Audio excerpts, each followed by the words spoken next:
Opa! Mais um corte do Recovery Resenha. Eu vou pedir para você se inscrever no canal e deixar seu like, que é muito importante pra gente. Isso. Como que funcionam as canetas emagrecedoras hoje em dia? Tá, vamos falar sobre isso então. Como funcionam?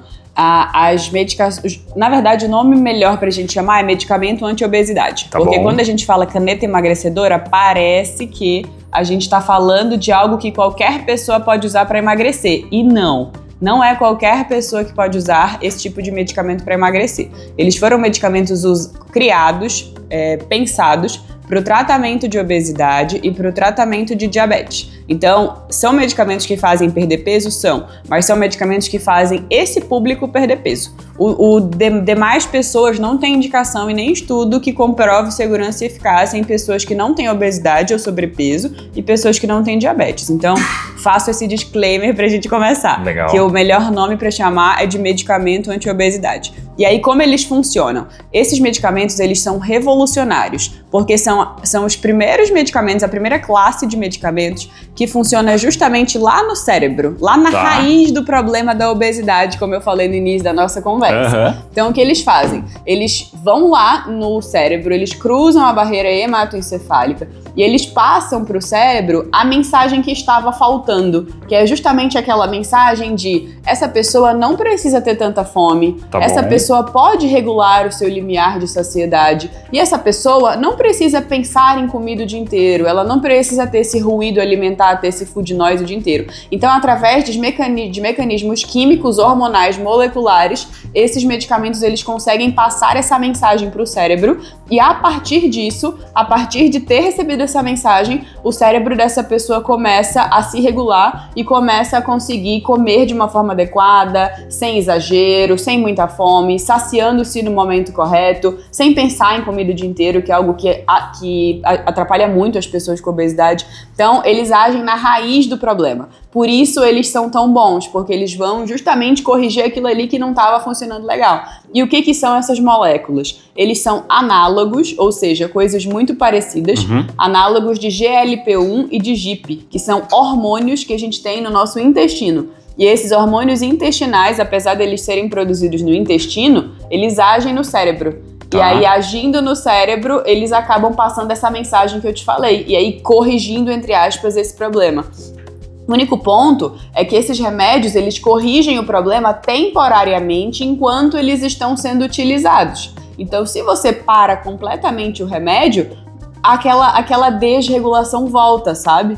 E é por isso que muita gente acha que tem efeito rebote, que se você usar esse remédio, você para e depois engorda o dobro. Isso não é uma verdade. Não é que não existe efeito rebote, a gente já comprovou que não existe efeito rebote de nenhum medicamento anti-obesidade, nem do Mounjaro, nem do Ozempic, nem do Wegovy, de nenhum desses, eles não dão efeito rebote. Só que o ponto é que eles não curam a doença. Então, você para de tratar, a doença vai se manifestar novamente, né? Tipo assim, não estava curado o problema. O problema estava controlado. Então, se você para de fazer tudo aquilo que estava controlando o problema, que era o remédio, o exercício, a dieta, se para tudo, o peso vai voltar, porque a doença está ali, a doença não foi curada. A doença simplesmente estava controlada. E agora que você parou todo o tratamento, ela está sob descontrole novamente. Aí o peso sobe.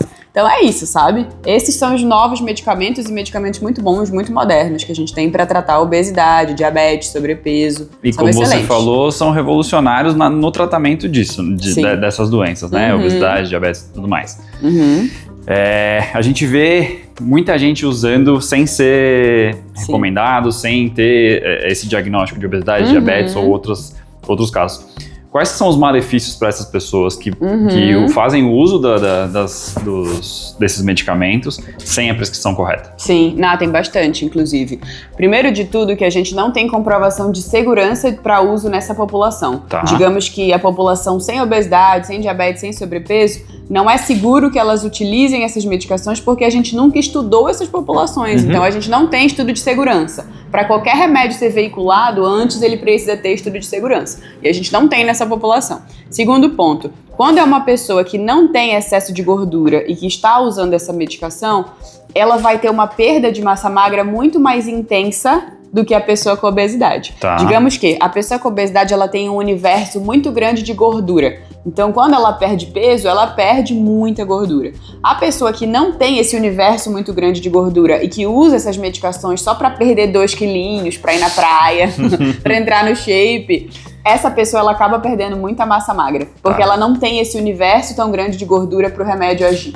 E quando ela perde massa magra, aí vem o risco de lesão que você falou. Porque ela perde massa muscular, ela acaba expondo a articulação dela a risco, expondo o tendão, o ligamento dela a risco, porque o músculo é protetor para tudo isso, né? Sim. Então ela acaba perdendo massa magra e ela se expõe muito mais a risco de lesão se a gente estiver falando de um atleta. E se a gente não estiver falando de um atleta, ainda assim é pior ainda, né? Porque a pessoa que não faz exercício, ela vai perder ainda mais massa magra e ela se expõe mais ao risco de reganho. Por quê? O músculo, ele gasta muita caloria para se manter vivo. Sim. Então, se a pessoa tem uma musculatura boa, numa quantidade adequada, ela, para se manter viva, para manter aquele músculo vivo, vai estar queimando, vai estar gastando caloria. Enquanto que quando você perde músculo, você diminui muito a sua taxa metabólica basal, então você vai gastar pouquíssima caloria para se manter vivo. E isso facilita o reganho. Isso faz com que qualquer pouquinho de caloria a mais que você come vai fazer você ganhar peso de volta. Então é um emagrecimento que, além de não ser saudável, ele não é inteligente, sabe? Porque você vai emagrecer, você vai. A pessoa magra que usa essas medicações, ela vai emagrecer. Mas ela vai reganhar tudo depois com muito mais facilidade do que outras pessoas que realmente tinham indicação de usar. Porque ela perde muito mais massa magra, sabe? Então é um problema, e é um problema sério. Eu não recomendo que pessoas sem obesidade, sem diabetes, sem sobrepeso utilizem essas medicações. E sem indicação também, né? E sem indicação, exato. Porque não tem segurança, a gente não tem estudo de segurança e porque ainda tem todos esses outros problemas de aumentar risco de lesão, de perder massa magra, então não é legal. São ótimos medicamentos, mas são medicamentos para quem precisa deles. E provavelmente foi por isso que aumentou as lesões lá nos atletas de São Paulo, né, naquela ocasião que você citou. Eventualmente foram pessoas que não precisavam, usaram, devem ter perdido algum grau de massa magra e isso deixou todos eles mais expostos, mais suscetíveis a risco de lesão. E aumentou muito. No passado, São Paulo, acho que tinha quase 20 atletas no departamento médico, coisa que num clube de Série A, num clube grande, a gente não espera. E lesões graves, lesões importantes. Então, não sei se dá para fazer uma correlação direta, mas que teve o uso, não vou falar indiscriminado, mas teve o uso que pode ter influenciado isso, faz muito sentido. E ainda tem o problema de uso off-label, né? Ou seja, desses medicamentos falsificados, né? Nossa, sim, esse é um grande problema que assola as pessoas hoje em dia. A gente fala que são medicamentos manipulados, sem autorização, sem estudo de bioequivalência, ou seja, a gente não tem estudo comprovando que o manipulado ele equivale em termos biológicos ao referência.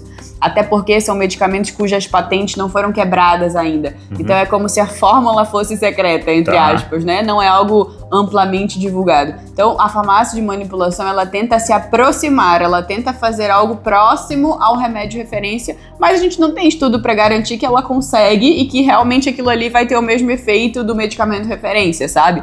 Então existe muita gente que recebe até mesmo componentes intoxicantes, componentes tóxicos desses medicamentos manipulados. Então eu não recomendo que ninguém faça uso dessas medicações nas suas versões manipuladas e nem recomendo que use medicamento falsificado, importado da forma incorreta, sem garantia de manutenção de temperatura. O que tem de gente trazendo Monjaro na cueca no avião assim, não dá, sabe? Quanto é lugar. Exato, a gente tá falando de saúde, né? A gente não tá falando de nada menos importante do que simplesmente a sua saúde que te faz viver. Exatamente. Então assim, não dá pra usar um negócio falsificado. Beleza, você vai usar uma roupa falsificada, agora um medicamento... Isso não vai causar nenhum problema.